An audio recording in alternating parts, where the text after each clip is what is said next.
Y entonces él llegó y me dijo, subas en la moto. Y yo no cuestioné nada. Y yo quedé así de, no sé qué hacer. Usted no se queda callado, no dice nada y yo hablo. Hubo algo muy preocupante en mi época y era que pues a nosotros los hombres no nos hablaban mucho del acoso. En su momento yo creo que inculcaban esto más en las niñas que en los niños. Y obviamente pues uno crecía con la mentalidad de que pues eso no le iba a pasar a uno, pero sí pasa y es muy común.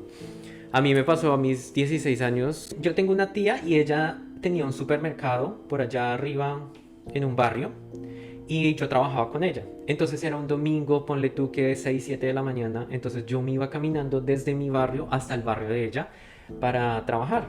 Imagínate un domingo a esa hora, pues eso era desolado, eso no había gente, no había nada y siempre sí me tocaba caminar bastante.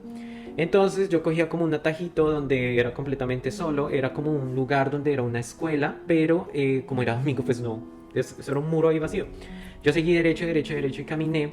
Venía una moto de policía y tú sabes que uno ve una moto de policía y uno le da antes más miedo que sentirse protegido, la verdad. Yo dije como, no, quién sabe qué me van a hacer. El tipo llegó y me paró y me dijo, ay, su cédula. Y yo tenía 16 años, yo acababa de salir del colegio. Entonces yo le dije, no, yo no tengo cédula, yo tengo tarjeta de identidad. El tipo me dijo, ¿y para dónde va hasta ahora? O sea, ¿qué está haciendo hasta ahora? Entonces yo le dije, no, es que yo voy al... Bueno, le expliqué la situación, a donde yo iba. Yo, muy sincero, o sea, yo me sentía nervioso que la policía me parara. Era solo un policía, pero me sentía muy nervioso. Entonces él me dice, como en su tono así de voz muy macho y varonil, que ¿Por qué yo hablaba tan pasito? Que por qué yo no hablaba duro. si yo ya había ido a prestar servicio militar, que si yo ya me había presentado. Entonces yo le dije, no, yo estoy en la universidad. Entonces llegó y me dijo, ¿pero usted por qué habla así? Yo le dije, así como, yo hablo normal, pero sí, yo tengo que reconocer que mi tono de voz en ese momento era muy suave. Entonces yo le decía, no me gusta ni que me griten y ahora yo me voy a poner a gritar. Yo no soy de esas personas de guau, guau, guau, guau. Ahora creo que los años y la seguridad me han dado una voz un poco más fuerte. Él llegó y me empezó a decir que si tenía novia, cosas así. Me empezó a preguntar cosas así. Entonces yo respondía con toda normalidad, yo no, no, y totalmente sincero.